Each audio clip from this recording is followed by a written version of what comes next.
வணக்கம். ஆன்மீகம்ன்றது இல்லறத்தில் இருந்து நம்ம அனுபவிக்கிறதுக்கும் துறவரத்தில் இருந்து ஆன்மீகமாக நம்ம இருக்கிறதுக்கும் என்ன மாதிரி வித்தியாசங்கள்? இல்லறன்னா என்ன, துறவரன்னா என்ன? இல்லறம்ன்றது நம்ம குடும்பத்தோட எல்லாம் இதுவாக இருக்கிறது. துறவரம்ன்றது நம்ம எல்லாத்தையும் திறந்துட்டு இருக்குது. அதுதான் எங்கள் ஞானத்துக்கு தெரிஞ்ச அளவுக்கு. எல்லாத்தையும் திறந்துட்டா பணம் தான் இருக்கும். எல்லாம் திறந்தாச்சுன்னா பணம் தானே இருக்கும். எதையும் யாராலையும் திறக்க முடியாது. இது வரைக்கும் ஒரு துறவியும் வந்ததும் கிடையாது. பட்டினத்தாரியே நான் துறவின்னு சொல்கிறது கிடையாது. ஏன்னா இப்போ எங்கள் வீட்டில் பதார்த்தம் செய்கிறாங்க. உருளைக்கிழங்கு செய்தால் எனக்கு வாய்வு. அதனால் நான் சொல்லுவேன், உருளைக்கிழங்கு இனிமேல் வீட்டில் செய்யாதீங்க. இது துறவா? அதை சாப்பிட்றது இல்லை. துறவா இல்லை, மற்றதை சாப்பிட்டு தானே இருக்கிறான். இது மாதிரி துறவி ரொம்ப பேர் ஏமாத்தின்னு உட்காந்துக்கிறாங்க. நமக்கு வேணும் அந்த வேலை. எதையும் எவனாலையும் துறக்கவே முடியாது. எதையோ ஒன்று பிடிச்சின்னு தெரியுவான் ஒருத்தன். எல்லாத்தையும் துறந்தவன் போன வண்டி தான். அதுக்கு எதுவுமே கிடையாது. ஒச்சை நகடம் இங்கே கிடக்கும்.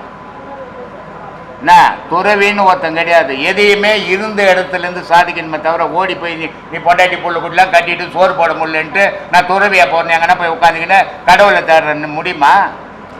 ஒருபோதும் தேட முடியாது. என்கிட்ட ஒரு டீ கடைக்கு போனோம், டீ சாப்பிடும். நான் என் சீடருங்கெல்லாம் ஒரு 4 பேர் சேர்ந்து போனோம். அந்த டீ கடைக்காரனுக்கு நான் இந்த மாதிரி குருவு 4 எல்லாருக்கும் உபதேசம் கொடுக்குறேன்னு தெரியும். அவனுடைய ஃப்ரெண்டு ஒருத்தன் உட்காந்துன்னுக்கிறான். அவங்ககிட்ட சொன்னாம்பழுது இவருக்கெல்லாம் குருன்ட்டு. எனக்கு அவன் யாருன்னு தெரியாது, நான் யாருன்னு அவனுக்கு தெரியாது. அவன் நேராக என்கிட்ட வந்தான். சாமி, நான் இமயமலைக்கு போகிறேன்னா. போப்பான்னு. நீ இமயமலைக்கு போ, உன் பொண்டாடி அவனையாவது இட்டுன்னு போட்டோன்னா. எதுக்குடா இமயமலை போன? என்ன சிவபெருமானி போனா வந்தா உட்காந்துங்கிறாரா? லட்சக்கணக்கில் உட்காந்துங்கிறான். அவனே உன்னை கடவுளை பார்க்கல, நீ இமயமலை போனா உன்னை கடவுளை பாபான்னு உன்னை வருஷம் வச்சு கூப்பிட்டுங்கிறாரு. இங்கே ஒதுக்கிற பொண்டாட்டி சோறு போட முடியல, தண்ணி குடும்பத்தை காப்பாற்ற முடியல, ஓடி போடலான்னு ஓடி போற. இது பேருக்கு துறவியா? துறவின்றது இந்த இடத்துலயே பொண்டாட்டி செத்து போட்டான்னு இருக்கணும்டா. அதான்டா துறவி. ஓடி போறது இல்லை துறவி.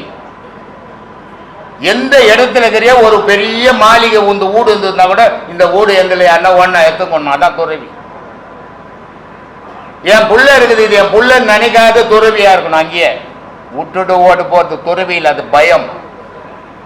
அதனால இல்லறத்துல இருந்து சாதிக்கணும். உண்மையா சாதிக்கிறவனுக்கு அதுதான் சரி.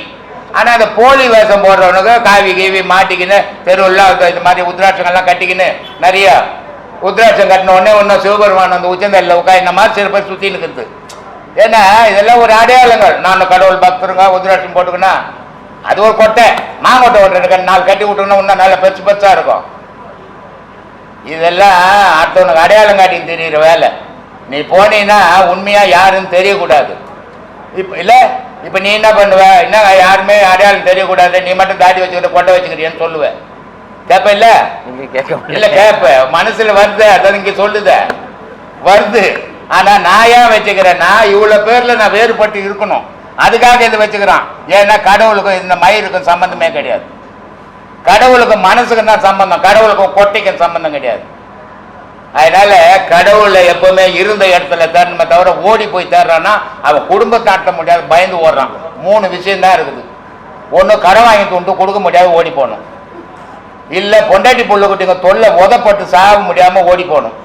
இல்லை ஏன்னா கிரிமினல் வேலை செய்யிட்டு ஓடி போகணும். இவன் தான் கடவுளை தேடி ஓடி போறேன்னு ஓடுவான். நல்ல ஆன்மீகவாதி ஓட மாட்டாங்க.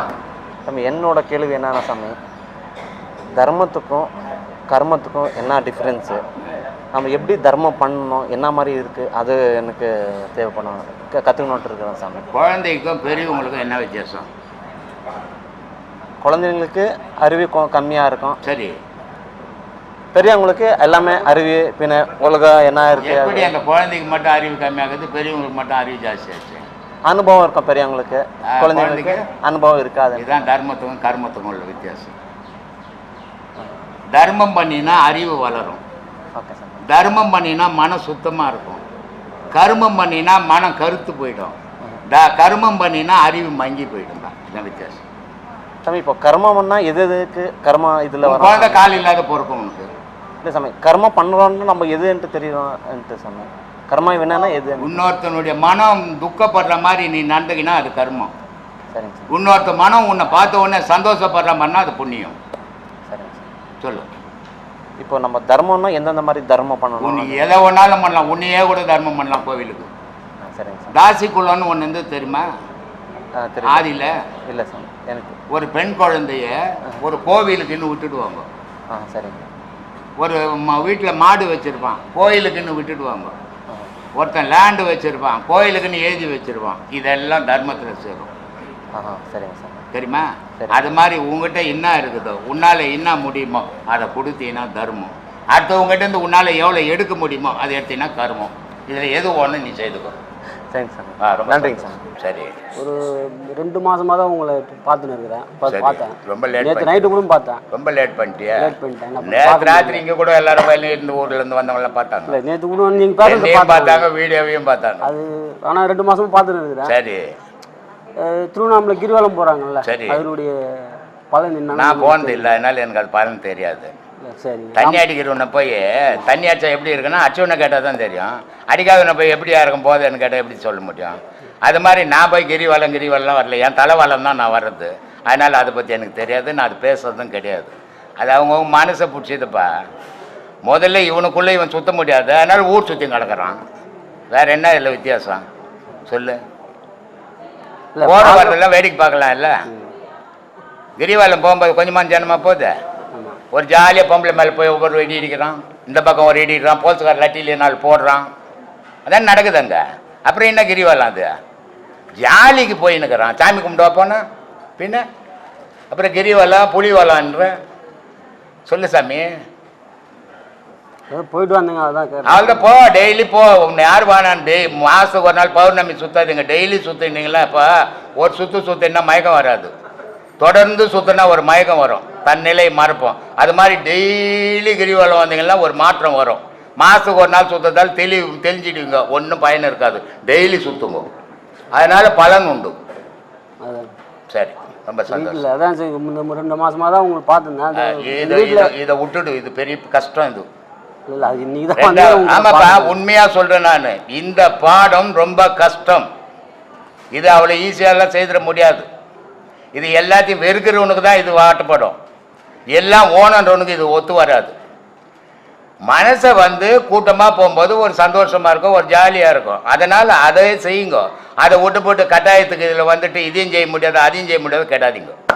இல்லை, வீட்டில் 3 மாதம் அது இறந்தவங்க. அதனால சரி, நான் அதனால அவங்க யாரும் போதில்லை. இல்லைங்களா? அதுக்கு இல்லைங்க, கடவுள் எப்பவுமே ஒவ்வொரு குறை மனுஷனுக்கு வைப்பான். ஏன் வைக்கிறான்னு நம்ம அதுக்காக குழப்பிக்கு நிற்போம். கடவுள் கரெக்டாக தான் வைப்பான். இவன் சீர் பண்ணனா இவனை கொண்டா தாண்டா அவன் அங்கே போவான், இல்லைன்னா கொள்ளலாம் இவன் முன்னாடி கூட சுற்றி நிற்பான், கிரிவலம் வருவான் அப்படின்னு தான் செய்கிறான் இதை ஆண்டவன். சொல்லு சொல்லு சாமி. பேசுறதுக்கு இல்லை எனக்கு. மனுஷனுடைய நிலைப்பா. மனிதன் இந்த ஆண் தெய்வத்தை எப்போ தெரியுமா நாடுவான்? மனிதனுக்கு நான் எத்தனையோ வீடியோவில் சொல்லியிருக்கிறேன். நீங்க சொல்லிக்கிறீங்க. இப்போ நல்லா இருக்கிறவன் இங்கே வரமாட்டான். இல்லை, 5 ஆம்பளை வரும் வீட்டில், ஒரு பொம்பளை கூட இல்லை. பொம்பளை எல்லாமே எப்படி வாழ முடியும்னு கேட்டீங்க, ஆனால் வாழ முடியல, சாப்பாடு செய்ய முடியல, ஒன்றும் பண்ண முடியாது. பொம்பளை இல்லாமல் இருந்து வாழ்ந்துட்டு இருக்கலாம். இப்போ பொம்பளைங்க எல்லாம் இருக்கிறாங்கல்ல, கட்டை அடுப்பு வச்சு அடுப்பத்து வச்சு சோறாக்கி போட்டு வந்தாங்க. இவ்வளோ பெரிய பானி இல்லை. இப்போ கேஸ் வந்துச்சு, கேஸில் அடுக்கும். கேஸ் வர 2 நாள் ஆச்சுன்னா ஹோட்டலில் சோறு வாங்கினா துண்ணுங்கிறாங்க. அடுப்பு வச்சு ஆக்க முடியல. எதை நீ பழகிறியோ அதை உன்னால் விட முடியாது. ஒரு குடும்பத்துக்குள்ளே ஒரு பொம்பளை சோறாக்கி போட்டு துணி துவைச்சி போட்டு எல்லாம் செய்து வைக்கும்போது அவள் இல்லைன்னா நீ சுடுகாட்டுக்கு போகிற மாதிரி தான் இருக்கும், வீட்டுக்கு போகிறது. போ, இதுக்கு வேலை நான் என்ன சொல்கிறது உனக்கு?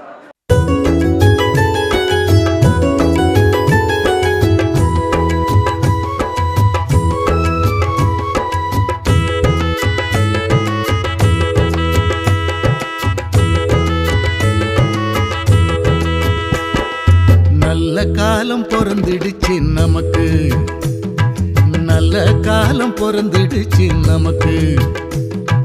பிரம்மஸ்ரீயாம் நித்யானந்த பெருமானின் ஆசியாலே, பிரம்மஸ்ரீயாம் நித்யானந்த பெருமானின் ஆசியாலே நல்ல காலம் பொறந்துடுச்சு நமக்கு, நல்ல காலம் பொறந்துடுச்சு நமக்கு.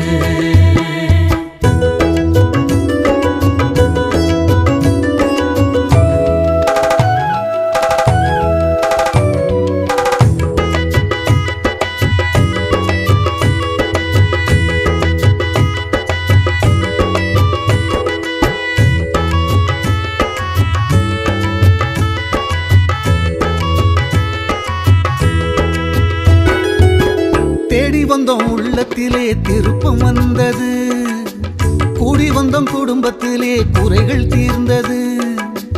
தேடி வந்தோம் உள்ளத்திலே திருப்பம் வந்தது, கூடி வந்தோம் குடும்பத்திலே குறைகள் தீர்ந்தது.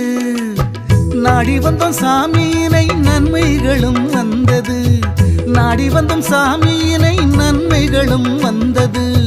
கோடி காலம் தவம் இருந்த பலனும் கிடைத்தது, கோடி காலம் தவம் இருந்த பலனும் கிடைத்தது.